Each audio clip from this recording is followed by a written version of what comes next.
Mwanamke mchanga atoa kuku kutoka kwenye begi lake kwenye harusi ya mpenzi wake Wanda zamani alipokuwa karibu kumbusu bibi harusi wake.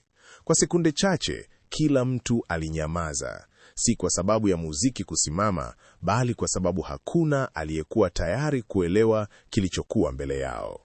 Kuku yule mdogo aliyekuwa amefungwa miguu kwa kamba ya kanga aliruka kidogu juu ya meza ya zawadi, akapiga mabawa, kisha akasimama kama naye alikuwa amealikwa rasmi. Bwana harusi Baraka alishusha mikono yake kutoka mabegani mwa bibi harusi wake Zuri. Uso wake ulibadilika taratibu, si kwa hasira, bali kwa kumbukumbu aliyoiogopa kuiona tena. Mwanamke mchanga Amani alisimama katikati ya wageni akiwa ameshika begi lake kuukuu. Macho yake yalikuwa mekundu, lakini hakulia. Alimtazama Baraka kama mtu aliyebeba siri nzito kwa miaka mingi. Mama yake Baraka, Bi Muthoni, akainuka polepole. Amani alisema kwa sauti ya chini, "Umekuja kufanya nini hapa?" Amani akameza mate. "Nimekuja kurudisha kitu kilichosahaulika."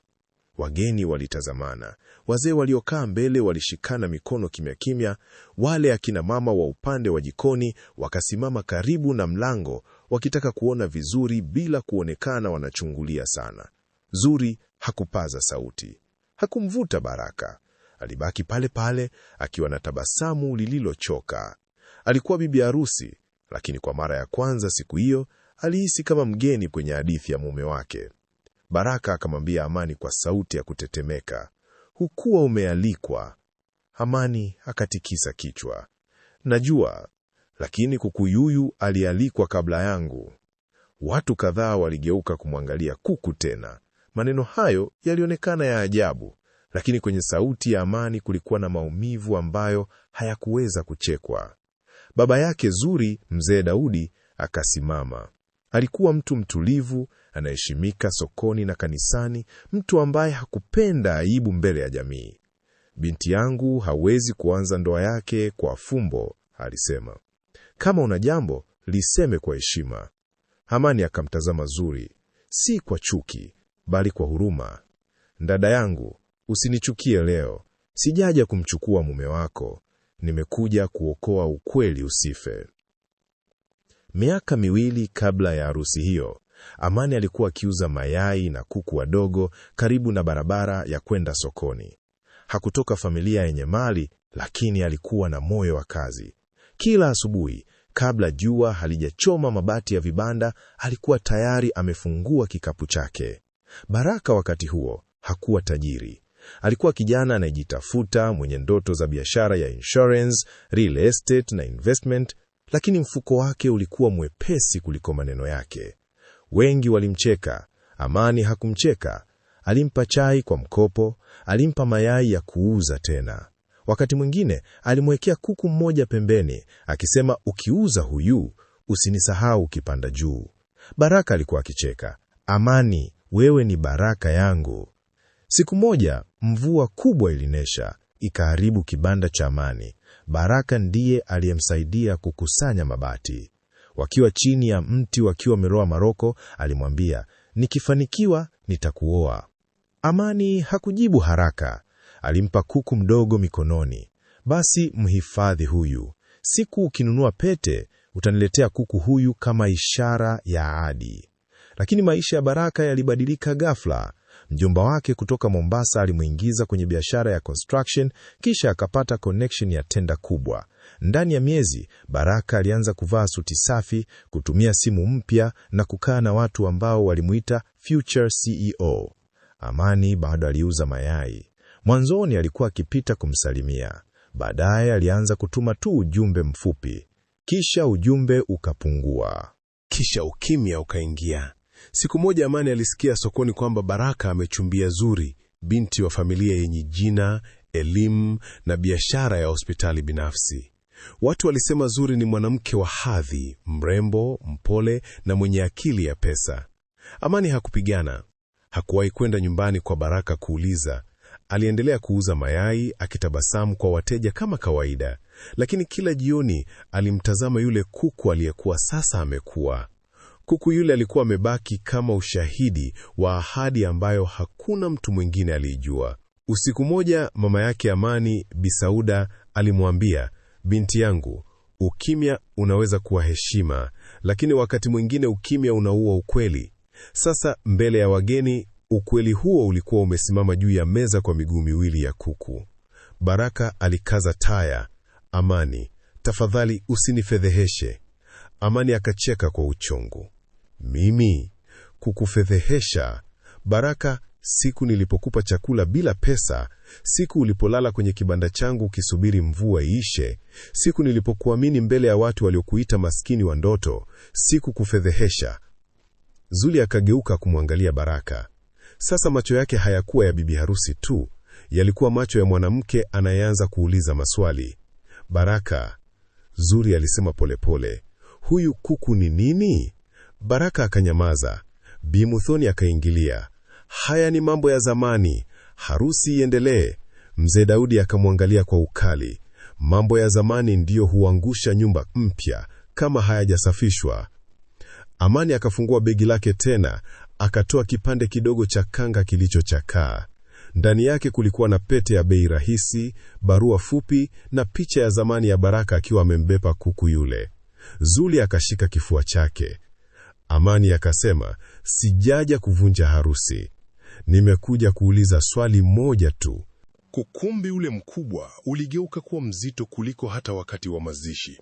Muziki ulikuwa bado unapigwa chini kwa mbali, lakini hakuna aliyekuwa akisikiliza tena. Watu wote walikuwa wakimwangalia Amani. Baraka alifuta jasho usoni. Amani, si lazima tufanye hivi mbele ya watu. Amani akamkatiza kwa upole. Mbona hukuniambia hivyo uliponitupa peke yangu mbele ya dunia? Zuri akashika gauni lake taratibu, akaketi kwenye kiti cha karibu. Marafiki zake wawili walitaka kumfariji, lakini waliinua macho walipoona uso wake. Hakulia, alikuwa anatafuta ukweli. Fungua hiyo barua, alisema huku akimwangalia Baraka. Baraka hakusogea. Amani akaifungua mwenyewe. Mikono yake ilitetemeka kidogo. Siku moja nitakununulia nyumba, nitamtoa mama yako kwenye mateso, na kuku huyo atakuwa ushahidi kwamba nilikupenda kabla sijawa mtu wa pesa. Ukumbi ukatulia kabisa. Hiyo ilikuwa sauti ya Baraka. Hakuna aliyebisha. Mmoja wa wajomba wa upande wa Baraka akasimama haraka. Mapenzi ya zamani hapo kila mahali. Hii si sababu ya kusimamisha harusi. Lakini Bi Sauda, mama yake Amani, aliyekuwa amekaa nyuma kimya muda wote, alisimama polepole. Hapana, alisema, tatizo si mapenzi ya zamani, tatizo ni mtu aliyesahau alikotoka. Maneno ya Bi Sauda yaliwachoma wengi moyoni. Alikuwa mwanamke aliyekuwa akijulikana kwa ukimya na heshima sokoni. Hakuwahi kupigania watu kwa kelele. Alitembea mbele mpaka alipofika karibu na Zuri. Binti yangu, alisema kwa upole, najua leo ni siku yako ya furaha. Naomba unisamehe kwa maumivu haya. Lakini mwanamke akianza ndoa kwa uongo, moyo wake hupata tabu miaka mingi. Zuri akamshika mkono. Mama, niambie ukweli wote. Baraka akaingilia kwa hasira iliyochanganyika na hofu. Zuri, hawa watu wanataka pesa tu. Amani akacheka kwa uchungu. Pesa? Baraka, kama nilitaka pesa, ningekuja zamani kabla hujapata jina kubwa. Mzee mmoja, alikuwa jirani wa zamani wa Amani, waliinua mkono. Ni kweli, alisema. Tulimwona huyu msichana akimsaidia huyu kijana wakati ana kitu. Wageni wakaanza kunongona. Baraka akaanza kuona hali ikimponyoka. Akamgeukia Amani. Unataka nini sasa? Amani akamwangalia moja kwa moja machoni. Nataka uniangalie mbele ya watu hawa wote na useme ukweli. Uliniahidi nini? Baraka akabaki kimya, na ukimya wake ukaanza kusema kila kitu. Mvua ilianza kunyesha nje ya ukumbi. Wale waliokuwa karibu na madirisha waliweza kusikia matone yakigonga mabati ya vibanda vya jirani. Ilikuwa kama siku ile ya zamani ambapo Baraka alimwahidi Amani maisha bora. Zuri akasimama tena. Baraka, alisema kwa sauti ya chini lakini nzito, ukiniambia ukweli sasa hivi nitakusikiliza, lakini ukinidanganya mbele ya wazazi wangu sitakusamehe. Baraka akafumba macho kwa sekunde kadhaa. Nilimpenda Amani, alisema hatimaye. Ukumbi mzima ukavuta pumzi. Lakini maisha yalibadilika. Amani akatikisa kichwa. Hapana, sio maisha yaliyobadilika, ni wewe. Watu wengine waliinamisha vichwa, wengine walijifanya wanaangalia simu zao ili kuficha hisia. Baraka akaendelea, nilitaka maisha mazuri, nilitaka kutoka kwenye umaskini. Bi Muthoni akaongeza haraka, na hakuna mama anayependa mwanaye arudi kule alikotoka. Maneno hayo yalimuumiza Amani kuliko kiti chochote. Kwa mara ya kwanza, machozi yakaanza kushuka. Kwa hiyo, nilikuwa aibu? Aliuliza. Baraka hakujibu, na jibu lake lilionekana kwenye uso wake. Zuri alitembea polepole mpaka alipofika karibu na Amani. Wageni walidhani sasa kungekuwa na ugomvi, lakini Zuri alimwangalia kwa macho yaliyojaa huzuni. Je, bado unampenda? Swali hilo liliushangaza ukumbi wote. Amani akatazama chini KWA muda mrefu. Kuna watu moyo huwatoa polepole, alisema, lakini kuna majeraha hubaki hata ukijilazimisha kusahau. Zuri akafumba macho yake kidogo. Alianza kuelewa KWA nini Baraka alikuwa akiepuka baadhi ya maswali kila walipozungumzia maisha yake ya nyuma. Alianza kukumbuka namna mama yake Baraka alivyojitahidi sana kuhakikisha hakuna mtu zamani anaonekana karibu na familia yao. Kisha Zuri akamuuliza Baraka jambo ambalo hakutarajia. Ukinioa leo, utaweza kweli kusahau huyu mwanamke? Baraka hakujibu haraka, na hilo lilitosha. Mmoja wa marafiki wa Baraka akaanza kusema, harusi siangushwe kwa sababu ya hisia za zamani, lakini mzee Daudi akamnyamazisha. Hapa hakuna anayezungumzia hisia za zamani, alisema kwa sauti nzito. Tunazungumzia tabia ya mwanaume. Ukumbi ukatulia tena. Amani akachukua begi lake. Nilisema nilikuja kuuliza swali moja tu, alisema. Wote wakamwangalia. Baraka, mbona hukuja kuniaga? Swali lile lilimvunja Baraka kuliko kila kitu kilichosemwa siku hiyo. Hakukuwa na kelele tena ukumbini. Hata watoto waliokuwa wakikimbia nje walikuwa wametulia karibu na mlango wakisikiliza. Baraka akaketi chini polepole kwenye kiti cha mbele. Uso wake ulikuwa umejaa aibu ambayo hakuweza tena kuificha kwa suti nzuri wala pesa. Sikujua namna ya kukuacha, alisema kwa sauti ya chini. Amani akatikisa kichwa. Hapana. Ulijua. Ulichagua kunyamaza. Bi Sauda akaanza kulia kimya kimya. Binti yangu alikaa miezi mingi akikusubiri, alisema. Kila simu ikilia alidhani ni wewe. Zuri akashika machozi yake kwa nguvu. Maumivu yake sasa hayakuwa ya kushindana na Amani, yalikuwa ya kugundua kuwa mwanaume aliyekuwa karibu kumuoa alikuwa hajamaliza maisha yake ya nyuma. Baraka kamgeukia Zuri. Nakupenda. Lakini Zuri hakujibu haraka. Badala yake akamuuliza swali moja. Na kama ungekuwa maskini leo, bado ungeacha Amani? Baraka kafungua mdomo kujibu, lakini hakuna neno lililotoka. Na hapo ndipo Zuri akaanza kuvua taratibu pete yake ya uchumba. Ukumbi mzima ulisimama kimya wakati Zuri alipoweka pete mezani. Hakuitupa, hakufanya drama. Kitendo chake kilikuwa cha utulivu, lakini kilikuwa kizito kuliko kelele zote. Mama yake Bi Rehema alisimama haraka. Zuri, usifanye maamuzi ukiwa na hasira. Lakini Zuri akatikisa kichwa. Sina hasira mama, ninaogopa. Baraka akasogea karibu naye. Tafadhali usiharibu kila kitu kwa sababu ya makosa ya zamani. Zuri akamwangalia moja kwa moja. Makosa ya zamani? Alisema kwa sauti ya chini. Mwanamke alikupigania ukiwa huna kitu, ukampoteza bila hata kumwaga. Leo nikiingia kwenye ndoa hii, nitakuwa na uhakika gani kwamba siku maisha yangu yakibadilika, hutafanya hivyo tena? Wageni waliinamisha vichwa. Swali lile lilikuwa zito kuliko harusi yenyewe. Baraka akajaribu kushika mkono wa Zuri lakini akauondoa. Amani akaanza kuelekea mlangoni akiwa ameshika begi lake. Basi mimi naondoka, alisema. Lakini kabla hajafika mbali, sauti ya Bi Muthoni ilisimama ukumbini. Hapana, ukweli bado haujaisha. Watu wote wakageuka kumwangalia mama yake Baraka, na kwa mara ya kwanza tangu Amani afike, uso wa Bi Muthoni ulionekana kubeba siri kubwa kuliko hata ya mwanawe. Bi Muthoni alitembea pole pole mbele ya ukumbi. Hakuwa tena yule mama mwenye kujiamini aliyekuwa akipanga wageni na chakula asubuhi yote. Alionekana mchovu. Baraka, alisema, leo sitaki tena kubeba mzigo huu. Baraka akaonekana kushtuka. Mama, tafadhali. Lakini Bi Muthoni aliendelea. Siku Amani kibanda chake kiliharibiwa na mvua, huyu mtoto wangu alitaka kumuoa kweli. Ukumbi ukatulia. Lakini nilikataa. Amani akabaki amesimama karibu na mlango, macho yake yakiwa yamejaa mshangao. Bi Muthoni akaendelea, nilimwambia mwanangu kwamba umaskini huzaa mateso. Nilimwambia akimwoa msichana wa kuuza mayai, maisha yake yatabaki ya shida. Baraka alifumba macho kwa aibu. Mama, alisema kwa sauti ya chini, nilimlazimisha akuache. Bi Muthoni akasema huku machozi yakimtoka, na nilimwambia asikuage ili usimshawishi arudi.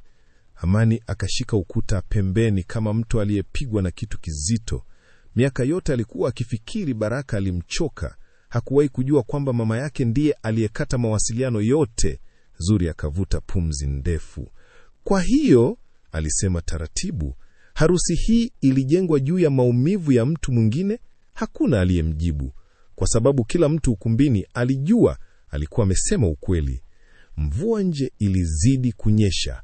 Watu wengine walikaa chini pole pole tena, kana kwamba walikuwa wanaingia kwenye hadithi ambayo hawakutegemea kuisikia siku hiyo.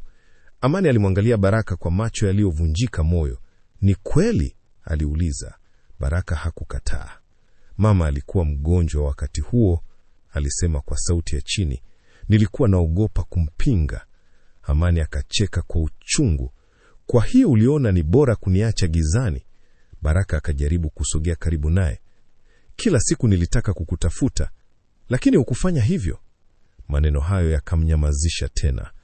Bi Sauda akamwangalia Bi Muthoni kwa huzuni. Dada yangu, alisema, ungekuja kuniambia ukweli tungeelewana, lakini ulimuua moyo wa mtoto wangu pole pole. Bi Muthoni akaanza kulia waziwazi sasa. Sikutaka mwanangu arudi kwenye mateso. Mzee Daudi akaingilia kwa sauti nzito. Lakini ulimfundisha kitu kibaya sana. Ulimfundisha kwamba mtu anaweza kutupa wengine akipata pesa. Ukumbi ukatulia tena. Zuri akashika gauni lake vizuri, akavuta pumzi ndefu, kisha akasema, mimi siwezi kuolewa leo. Wageni waliinua vichwa kwa mshangao, na Baraka akaonekana kama mtu aliyepoteza kitu muhimu kuliko hata harusi yenyewe. Kauli ya Zuri iliwagonga watu wote kama radi. Marafiki zake walimfuata haraka. Zuri, fikiria kwanza, mmoja alisema, lakini Zuri alikuwa ametulia kuliko kawaida. Nilifikiria tangu aliposhindwa kujibu swali langu, alisema. Baraka akasimama mbele yake. Tafadhali usiniache kwa sababu ya jambo ambalo lilitokea zamani. Zuri akamwangalia kwa huzuni. Tatizo si zamani, Baraka. Tatizo ni tabia. Maneno hayo yakamfanya ashushe macho. Amani alitaka kutoka kabisa ukumbini, lakini Bi Rehema alimuita. Binti, njoo kae. Amani akasita. Hakuwahi kufikiria siku moja angeitwa kwa heshima kwenye harusi ya mwanaume aliyewahi kumuumiza. Bi Muthoni akamshika Amani mkono. Nikikurudishia miaka yako niliyopoteza, ningefanya hivyo. Amani machozi akamtoka, lakini kabla mtu yeyote hajasema kitu kingine, kijana mmoja akaingia mbio kutoka nje. Baraka, alipaza sauti, kuna shida kubwa kwenye kampuni yako. Wageni wote wakageuka kwa mshangao, na uso wa Baraka ukabadilika ghafla. Kijana yule alikuwa anapumua kwa nguvu, nguo zake zikiwa zimeloweshwa na mvua. Baraka, simu zako zote hazipatikani, alisema. Kuna watu watenda wamefika ofisini, wanasema kuna fedha zimepotea kwenye akaunti ya kampuni. Ukumbi ukaanza kunongona tena. Baraka akabaki amesimama kama mtu aliyegandishwa. Unamaanisha nini? Aliuliza kwa sauti ya chini. Kuna documents zimevuja, wanasema sahi yako ndio iko kila mahali. Bi Muthoni akashika kifua chake. Haiwezekani. Lakini kijana akatoa simu yake haraka, akamuonyesha taarifa zilizokuwa zinaenea kwenye mitandao ya kijamii. Jina la Baraka lilikuwa kila mahali. Zuri akafumba macho kwa huzuni. Asubuhi nilikuwa naolewa na mtu anayesifiwa, alisema polepole. Jioni imefika watu wanamuita mwizi. Baraka akatikisa kichwa kwa nguvu. Sijaiba pesa yoyote. Lakini mzee Daudi akasema kwa utulivu, mwanangu, wakati mtu anaanza kusahau watu waliomuinua, dunia humfundisha kwa njia ngumu. Baraka alionekana kuvunjika zaidi. Amani akamtazama kwa muda mrefu. Kwa mara ya kwanza tangu afike ukumbini, hasira yake ilianza kupungua. Aliona mbele yake si tajiri wala CEO aliyekuwa akionekana kwenye matangazo ya biashara. Aliona yule kijana aliyewahi kusimama kwenye mvua akiwa hana chochote. Ndani ya dakika chache, baadhi ya wageni walianza kuondoka kimya kimya. Watu wa biashara waliokuwa wamekuja kumpongeza Baraka, sasa walikuwa wanakwepa hata kumwangalia. Mmoja wa washirika wake aliondoka bila hata kuaga. Bi Muthoni akaanza kutetemeka. Nilisema pesa italeka heshima, alinong'ona. Kwa nini sasa kila mtu anaondoka? Hakuna aliyemjibu. Baraka akakaa pembeni akiwa ameweka mikono kichwani. Simu yake ilikuwa ikiita kila dakika. Hakutaka hata kupokea. Zuri alimsogelea polepole. Sasa unaelewa, alisema kwa sauti ya upole. Watu wengi walikupenda kwa sababu ya mafanikio yako, lakini kuna mtu hapa aliyekupenda hata kabla hujapata chochote. Baraka akaanza kulia kimya kimya. Hakujali tena mageni wanamuona. Amani akabaki mbali kidogo, moyo wake ukiwa umechanganyika. Maumivu ya zamani bado yalikuwepo, lakini alihisi huruma ambayo hakutarajia. Mchungaji akamkaribia Baraka. "Mwanangu," alisema, "maisha yanapovunjika, hapo ndipo tabia ya kweli huonekana." Baraka akainua macho yake polepole. Na hapo macho yake yakatua kwa Amani. Yule mwanamke aliyempenda wakati hana kitu, bado ndiye aliyekuwa amesimama karibu naye wakati kila mtu alianza kuondoka. Usiku ulianza kuingia. Mapambo ya harusi yaliyokuwa yanang'aa asubuhi, sasa yalionekana ya huzuni. Wafanyakazi wa catering walikuwa wameanza kukusanya baadhi ya vyombo kimya kimya. Hakuna aliyokuwa na hamu ya kula tena. Baraka alisimama taratibu na kuelekea kwa Amani. "Amani." Lakini kabla hajamaliza, Amani akainua mkono wake. "Usiseme maneno ya kunifanya nirudi nyuma," alisema kwa utulivu. Baraka akatikisa kichwa. "Siku hizi zote nilijifanya nimeendelea," alisema. "Lakini ukweli ni kwamba kila nilipoona kuku sokoni, nilikukumbuka." Amani machozi yakamtoka kidogo, lakini alijifuta haraka. "Ulikumbuka lakini hukurudi." Maneno hayo yakamkata tena. Zuri aliwaangalia kwa mbali. Hakukuwa tena na wivu moyoni mwake. Alianza kuona kuwa watu hawa wawili walikuwa wamefungwa na historia ambayo haikuisha vizuri. Bi Rehema akamshika mkono wa mti yake. "Unaumia?" Zuri akatabasamu kwa huzuni. "Ninaumia, lakini bora ukweli uumize leo kuliko ndoa iniumize maisha yote." Mzee Daudi akatikisa kichwa kwa fahari. "Huyo ndiye mwanangu." Ghafla, simu ya Baraka ikalia tena. Safari hii haikuwa polisi. Baraka alipokea simu kwa mikono inayotetemeka. "Sawa, naelewa," alisema kwa sauti ya chini kabla hajakata simu. Ukumbi wote ulimwangalia. "Wanakuja hapa?" Bi Muthoni aliuliza kwa hofu. Baraka akatikisa kichwa polepole. "Nahitaji kwenda kituoni kutoa maelezo." Bi Muthoni akaanza kulia tena. Lakini jambo lililowashangaza wengi ni kwamba Amani alimsogelea Baraka na kumpa maji. "Kunja mabega," alisema kwa utulivu. "Kukimbia akuondoe shida." Baraka akamwangalia kwa macho yenye aibu na shukrani. "Baada ya yote niliyokufanyia, bado unanisaidia?" Amani akavuta pumzi ndefu. "Moyo wangu haujui kushangilia mateso ya mtu." Maneno hayo yaliwagusa wengi ukumbini. Hata Zuri machozi yakamtoka kidogo. Mchungaji akasema kwa sauti ya chini, "Mwanamke mwenye moyo mzuri ni utajiri ambao pesa haiwezi kununua." Baraka akaanza kuelewa kitu ambacho miaka ya pesa haikumfundisha. Alikuwa ametumia nguvu nyingi kutafuta ardhi, lakini alikuwa amepoteza mtu aliyempa amani. Nje, gari ilisimama. Watu wawili waliovaa koti nyeusi wakaingia ukumbini na moja kwa moja wakamuita Baraka. Ukumbi wote ulisimama tena. Wale wanaume wawili waliongea kwa heshima, lakini uwepo wao ulitosha kufanya kila mtu ahisi uzito wa hali iliyokuwa mbele yao. "Bwana Baraka Mwangi?" mmoja aliuliza. Baraka akainuka polepole. "Ndiyo. Tunahitaji uje utoe maelezo kuhusu fedha za kampuni." Bi Muthoni akashika mkono wa mwanaye kwa nguvu. "Mwanangu hajafanya kosa." Lakini yule mwanamume akasema kwa utulivu, "Tunataka ukweli tu." Baraka akamwangalia mama yake. Kwa mara ya kwanza maishani mwake, aliona wazi jinsi tamaa ya mafanikio ilivyokuwa imeharibu kila kitu. Harusi ilikuwa imevunjika, jina lake lilikuwa kwenye tuhuma, na mwanamke aliyempenda kweli alikuwa amesimama mbali naye kwa sababu ya maamuzi yake mwenyewe. Alipokuwa akitembea kuelekea mlangoni, ghafla akasimama, akageuka nyumba. Macho yake akamtafuta Amani. "Amani." Ukumbi ukatulia. "Nikirudi, utanisikiliza hata dakika moja?" Amani hakujibu haraka. Alimtazama kwa muda mrefu, kisha akasema kwa sauti ya chini, "Rudi kwanza ukiwa mtu wa kweli, si mtu wa pesa." Baraka akashusha macho yake, na kwa mara ya kwanza tangu anze kutafuta utajiri, aligundua kuwa maneno hayo yalikuwa ya thamani kuliko pesa zote alizowahi kuona. Baada ya Baraka kuondoka na wale maafisa, ukumbi ulionekana tupu ghafla. Watu wengi walikuwa bado wamekaa, lakini furaha ya harusi ilikuwa imeondoka kabisa. Mvua ilikuwa bado inanyesha nje. Zuri alivua viatu vyake vya harusi na kukaa pembeni ya mama yake. Miguu yake ilikuwa imechoka, lakini moyo wake ndio ulioumwa zaidi. Bi Rehema akampangusa machozi. "Pole mwanangu." Zuri akatikisa kichwa. Najisikia kama mtu aliamshwa usingizini. Amani alikuwa karibu kuondoka kimya kimya, lakini mzee Daudi alimuita, binti, kaa ule kwanza. Amani alisita. Hakuwahi kufikiria angekaa mezani pamoja na familia ya bibi harusi siku hiyo. Lakini Bi Rehema alimvutia kiti. Leo hakuna maadui hapa, alisema kwa upole. Polepole watu wachache wakaanza kula. Chakula kilichokuwa cha sherehe sasa kilionekana kama chakula cha faraja kwa watu waliovunjika moyo.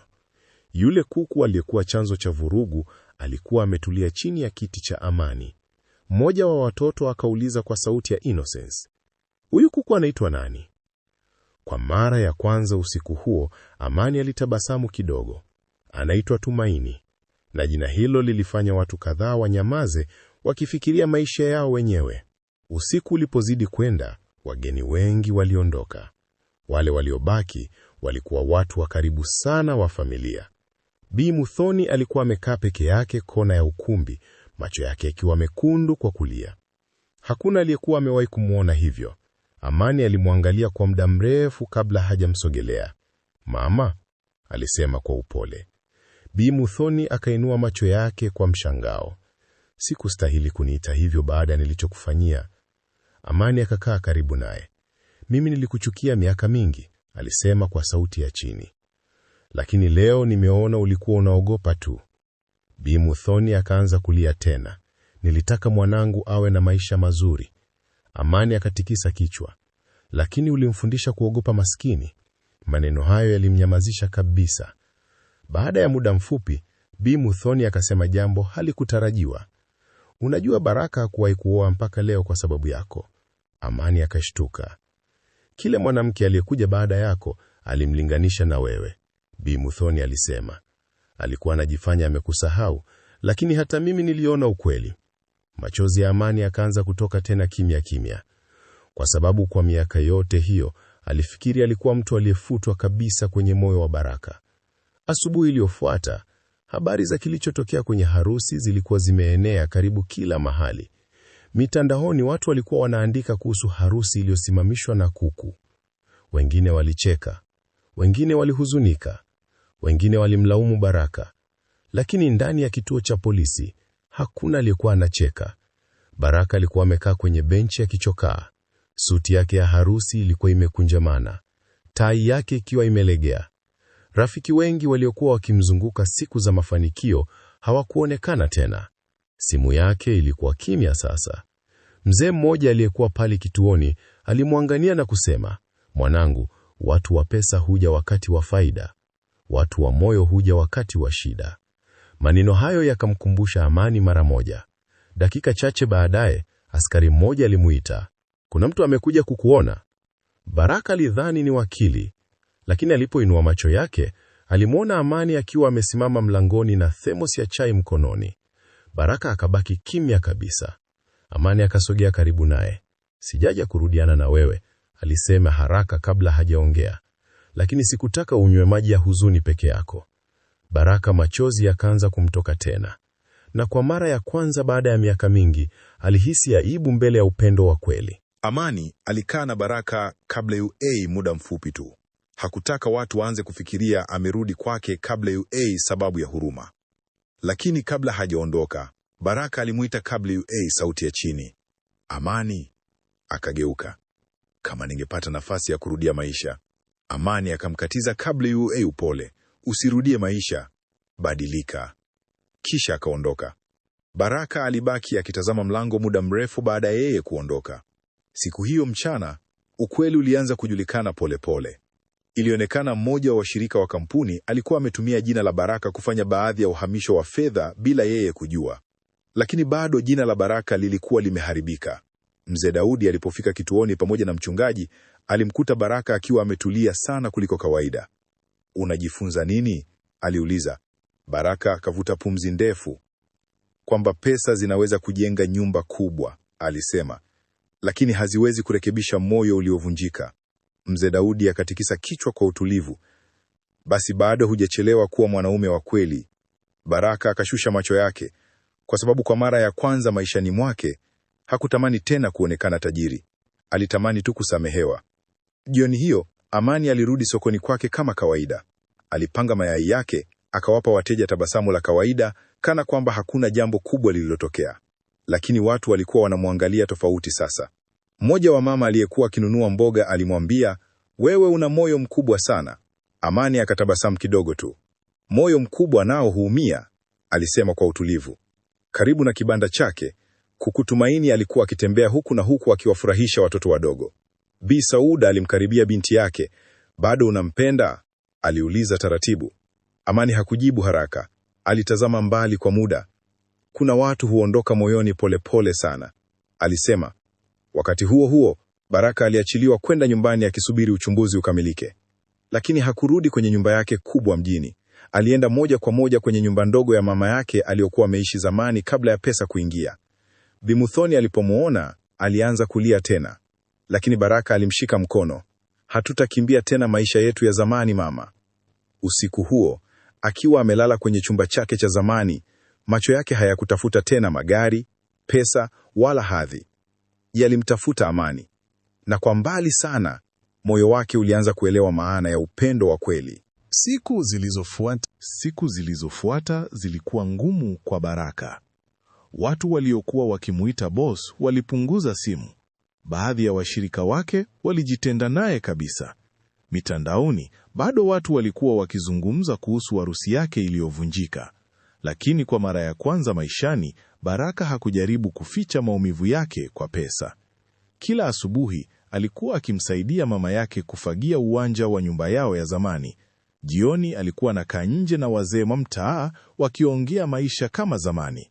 Bi Muthoni alimwangalia mwanawe siku moja na kusema, "Leo unaonekana mwenye amani kuliko ulipokuwa na magari yote." Baraka akatabasamu kwa huzuni. "Pengine nilikuwa nakimbia maisha yangu." Wakati huo huo, Amani aliendelea na biashara yake sokoni, lakini moyo wake ulikuwa na vita. Kila alipomuona mtu akimtaja Baraka kwenye simu au redio, moyo wake ulishtuka. Siku moja, mchungaji alimfuata sokoni. "Baraka anataka kukuona," alisema. Amani akashusha pumzi polepole. "Kwa nini?" "Anasema safari hii hataki kukueleza kuhusu pesa wala mafanikio. Anataka kukuambia ukweli wake." Amani hakujibu, lakini usiku huo alishindwa kulala, kwa sababu sehemu ya moyo wake bado ilikuwa inamsikiliza Baraka. Walikutana kwenye uwanja mdogo karibu na kanisa la zamani walilokuwa wakipita miaka mingi iliyopita. Hakukuwa na magari ya kifahari, hakukuwa hata na muziki. Ni Baraka tu, Amani na Kuku Tumaini aliyekuwa anatembea karibu nao. Baraka alionekana tofauti, rahisi, mtulivu. "Asante kwa kukuja," alisema. Amani akakaa kimya. Baada ya muda, Baraka akaanza kuongea. "Nilipata pesa nikafikiri nimekuwa mtu mkubwa," alisema. "Lakini ukweli ni kwamba nilikuwa mdogo sana moyoni." Amani akamtazama bila kusema. "Kila kitu nilichojenga kilianza kuharibika siku nilipokuacha." Machozi yakaanza kujikusanya machoni mwane. Baraka akaendelea. "Sikutaka kurudi kwako nikiwa tajiri. Nilitaka kwanza nijisamehe mwenyewe." Kimya kikaingia tena. Kisha Amani akauliza swali ambalo lilikuwa limekaa moyoni mwake miaka yote. "Kama mama yako asingekukataza, kweli ungenioa?" Baraka hakusita hata sekunde moja. "Ningekuoa hata kesho." Machozi yakamtoka Amani kimya kimya, kwa sababu kwa mara ya kwanza baada ya miaka mingi alisikia ukweli ambao moyo wake ulikuwa ukiusubiri. Lakini kabla Amani hajajibu chochote, sauti nyingine ilisimama nyuma yao. Ilikuwa Zuri. Amani akastuka. Baraka akasimama haraka, lakini Zuri akatabasamu kwa utulivu. "Msihofu," alisema. "Sijaja kupigana." Alitembea mpaka karibu nao. "Nilitaka kuona mwisho wa hadithi yenu kwa macho yangu mwenyewe." Kulikuwa na ukimya wa sekunde kadhaa. Kisha Zuri akamgeukia Amani. "Unajua kitu kilichoniumiza zaidi?" aliuliza. "Si kwamba Baraka alikupenda, ni kwamba niliona bado anakutazama kama mtu anayempa amani." Baraka akashusha macho. Zuri akaendelea kwa upole. "Mimi na Baraka tungeweza kuishi vizuri mbele ya watu, lakini moyo wake ungekuwa mbali." Amani akabaki kimya. Zuri akatoa kitu kidogo kwenye mkoba wake. Ilikuwa ile pete ya uchumba. Akampa Baraka. Hii si ya hasira, alisema, ni ya ukweli. Baraka akaipokea polepole. Zuri akageuka kwa Amani. Usimrudishe kwako kwa sababu unamhurumia. Mrudishe tu kama bado unaamini anaweza kuwa mwanaume wa kweli. Kisha akaondoka taratibu. Na wote wawili wakamwangalia kwa heshima kubwa kuliko walivyowahi kuwa nayo. Baada ya Zuri kuondoka, upepo mwanana ulipita kwenye miti ya karibu. Ilikuwa jioni tulivu, tofauti kabisa na vurugu za siku ya harusi. Baraka alimwangalia Amani kwa muda mrefu. Sina nyumba kubwa tena, alisema Kapua, sauti ya chini. Biashara zangu nyingi zimesimama. Watu wengi wameondoka. Amani akatikisa kichwa. Mimi sikuwahi kukupenda Kapua sababu ya pesa. Baraka machozi akamtoka tena, lakini safari hii hakulia Kapua maumivu. Alilia kwa sababu alihisi amepewa nafasi ambayo hakustahili. Amani akamkaribia polepole. Lakini nikikupa moyo wangu tena, alisema, sitaki tena mwanaume anayekimbia maisha yake. Baraka akashika mikono yake Kapua upole. Sitaacha tena mtu anayenipenda Kapua kweli. Kuku Tumaini aliruka karibu yao na kufanya wote wawili watabasamu kidogo. Kwa mbali, kengele ya kanisa ilianza kulia, na kwa mara ya kwanza baada ya miaka mingi, Amani alihisi mzigo mkubwa moyoni ukianza kutoka. Hakukuwa na pete ya gharama, hakukuwa na wageni maarufu, lakini kulikuwa na furaha ya kweli. Amani alivaa gauni rahisi la heshima, Baraka alivaa suti ya kawaida. Bi Muthoni alikuwa analia kila dakika Kapua furaha na majuto yaliyochanganyika. Mzee Daudi na familia ya Zuri walikuwepo pia, na jambo lililowagusa wengi zaidi ni kwamba Zuri mwenyewe ndiye aliyemshika Amani mkono kabla hajaingia kanisani. Leo unaingia kwenye ndoa ambayo imejaribiwa na ukweli, alimwambia Kapua tabasamu la upole. Baraka alipomwona Amani akitembea kuelekea madhabahuni, macho yake yakajaa machozi. Hakumuona tena msichana wa kuuza mayai, alimuona mwanamke aliyesimama naye wakati maisha yake yalipoporomoka. Mchungaji akatabasamu. Watu wengi hujenga ndoa juu ya pesa, hadhi au sura, alisema, lakini ndoa hii imejengwa juu ya kusameheana. Kanisa likawa kimya. Kisha ghafla watoto waliokuwa nyuma wakaanza kucheka. Kuku Tumaini alikuwa ameingia ndani ya kanisa, na kwa mara ya kwanza tangu hadithi hii ianze, kila mtu alicheka Kapua furaha.